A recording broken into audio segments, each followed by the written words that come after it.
Hey Josh, hey Jess, how's it going? Good to see you, brother. Yeah, good to see you. I've not done this kind of thing in a long time, so I have started again with Seed Club. Let's go. You're starting hot. You're joining at the top. You're peaking right now, man. No, it's a launch pad into incredible new heights. I think Right. that's the game plan here. Nice. So Shreyas, you're the consumer lead at Monad, and previously were a co-founder of Llama, which was an on-chain governance platform. So yeah, curious to just start this off with kind of getting a better understanding of how Monad thinks about building out its consumer ecosystem.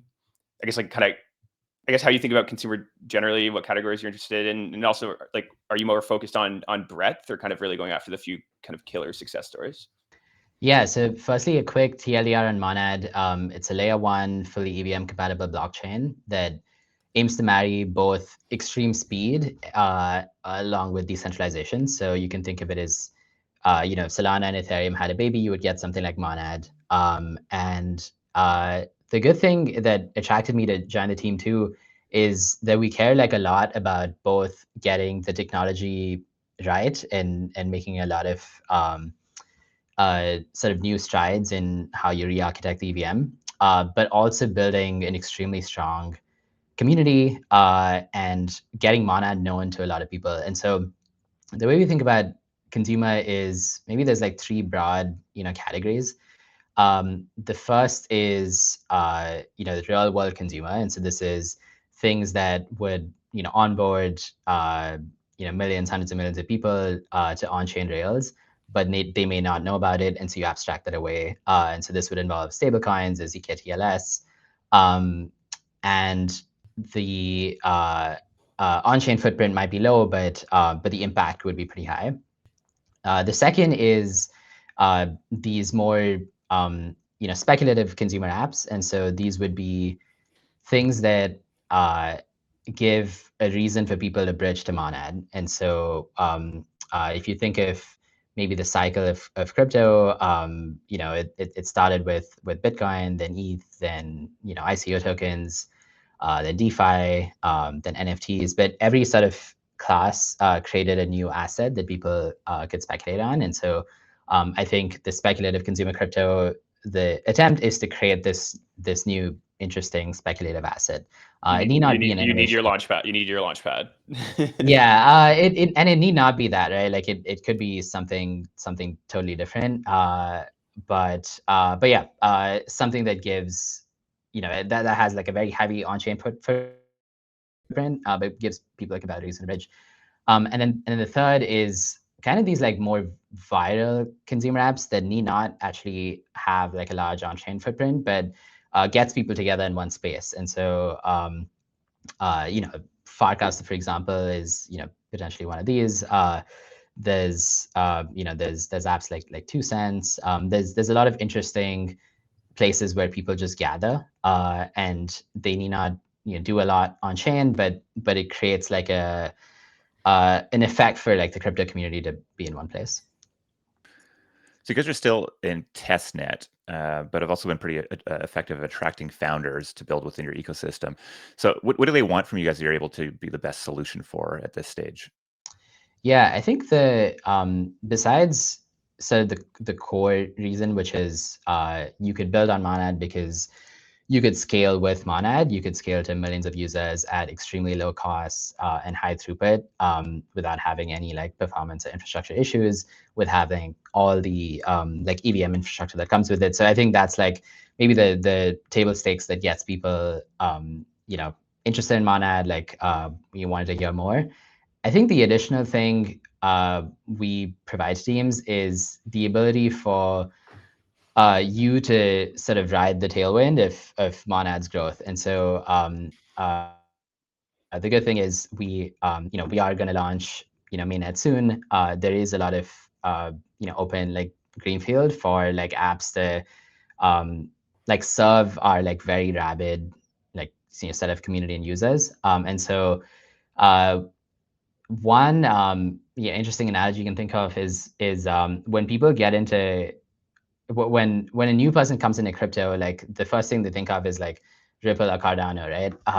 And they they ask you about it, and that's bad because Ripple or Cardano doesn't do anything. But what if you actually had Ripple or Cardano do something valuable, and it's known to like everyone and Uber drivers and everyone else. And I think like in some ways like that is something Monad is going after, where we through building like a very organic community and a set of people that actually like the technology, like will get involved in the ecosystem. You could actually bring distribution to the apps through Monad's reach. I mean, what do you guys like? How do you approach it? Like, how do you go be the Ripple, or like it feels like an artifact of the times maybe, and kind of came up in these weird niche corners. Utility of is the bearish internet. to Cardano and Ripple. Yeah, utility is like these weren't these kind of heavily funded things that are like very intentionally going and building brands. They kind of were much more grassroots. So curious how you approach doing that. Yeah, I think it's actually much more organically. I think you can't do these things like top down. So you actually need to like one thing we've done a good job is let the community like be. And so we every week there are like interesting things happening with the Monad community where people meet each other. I've attended like events in like Thailand, for example, where like there's hundreds of people like coming from all around the world. At that point, actually, we were pre-testnet too, and people were giving gifts to everyone, to me included. And so there's a way that we've created like connections between each other that that I think like spreads over time, and now it's extending to the ecosystem apps. And so a lot of these app teams have also built their set of like pretty loyal users and community members. And I think this is kind of important for like on-chain apps, because when you have open source technology, like one of the reasons that people stick to your technology is a sense of loyalty and feeling like there's something more than just getting your product. And so I think we basically have built a really solid community, and I think we'll continue to just like let that thrive with the apps maybe taking over instead of just the Monad Foundation.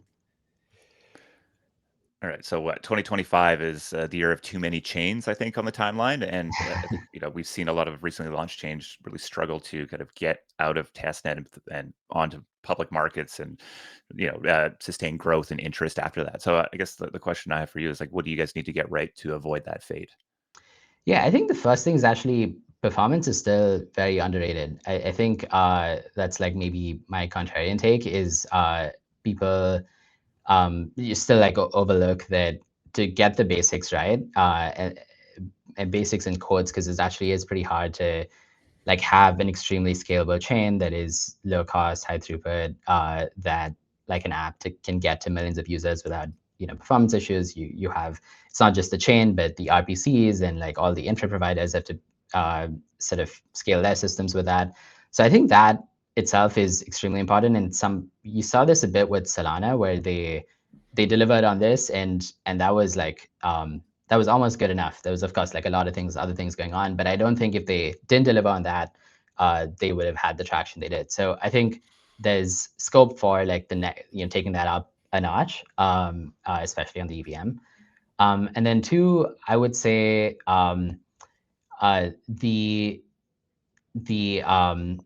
there's an important case for like apps to focus on what they're best at and build an amazing product and leverage the chain for everything else. And so there's of course cases where Stripe and Circle, which have immense distribution, have chosen to go a different path. But I think for an abundance of crypto apps and some of the use cases that I described, it would make a lot of sense to leverage a general purpose chain that like delivers the core thing extremely well, like high performance, but then potentially can hustle on the other things, like bring you distribution, be a net value add because maybe the chain is known to more people than your app is, and therefore like can help the app.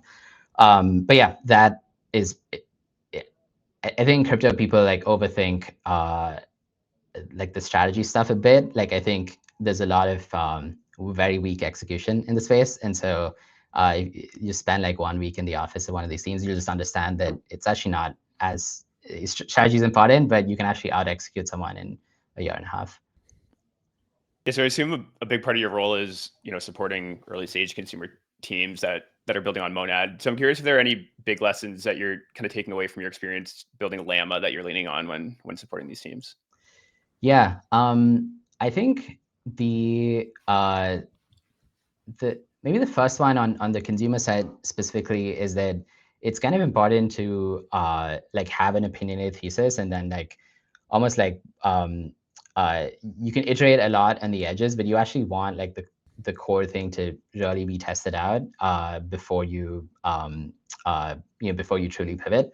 I think Dan from Farcast has said something like this too, where if you just go by like pure user numbers, maybe you would pivot like 6 months, like 12 months in. But you actually want to pivot on the edges and like hopefully have conviction in your broad vision. Of course, if you don't, then you leave. But yeah, I think with some of these apps, like maybe I'll take an example like Kizzy. They're building a social media betting app, and it's important that they really stick to the core thesis, which is people will actually want to bet on virality and investing in tweets and all of that.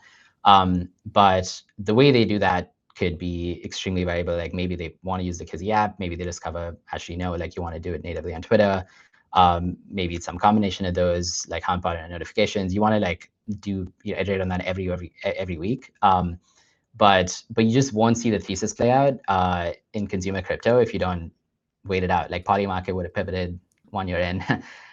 There's just like all these extreme success stories that need to actually wait it out. So I think this being in a foundation seed or building a blockchain, we've seen a lot of different ways that these teams have attempted to get things built on their chain. And I think Narwolf had a good tweet the other day here. He says, grants don't work, dev studios don't work, hackathons don't work, incubators can work, but with big limitation. That leaves building the apps yourself as the only real option. Clearly, you guys don't believe that to be true, but I think this new wave of sort of foundation or ecosystem development seems to be much more hands-on and much more curated than maybe if we look at some of the earlier waves of blockchains where hackathons and grants were a bit more of the core function. Can you sort of walk us through how you guys have thought strategically about how you get these killer use cases on your chain? Yeah, I think one of the core things is like great founders want to be alongside like great people and discuss great ideas and jam and iterate. And so the core thing like that I think we could execute really well on, and I think we have so far, is having our team like itself be like extremely valuable to founders and providing value from day one. And so we have a studio space where people work out of our of this Monad studio and have launched many successful things out of here. We ourselves like get involved with like discussing how you could grow if that is like maybe the bottleneck. On the UX UI side, like we've provided like very detailed like design UX feedback to like a lot of teams, including involving our designers. But I would say it's like in some ways similar to an extremely like high value add VC with maybe the addition but with the additional thing of like the brand, the fact that we can actually leverage the Monad brand to like bring a lot of attention, mindshare, usage to these apps. I think is maybe where I come back to the previous point I said, like getting the basic things right, actually sustainably, consistently for a long time, like yields a lot of rewards. And so you in theory, you could say that, oh, these things can be undifferentiated, but that happens because someone like a year in or 2 years in, like actually stops putting in that level of quality support to teams. And I think if you can build a process where you sustainably do that for 5-10 years, you just build a compounding advantage. Compounding, baby. Yeah. Compounding. What a novel concept in crypto. I thought we only had 2 months to make it, Shreyas. You just have to focus on too much. All right, Shreyas, I got to leave you there, man. Thanks for hopping on and giving us an inside look. I mean, I guess the last question I have to ask is when mainnet, baby? When mainnet? This year. is All what right. I can share. June TM, love it. Thanks for hopping on, brother. Yeah, Best of thanks, luck. I'll see guys. you soon. See ya. See you, man.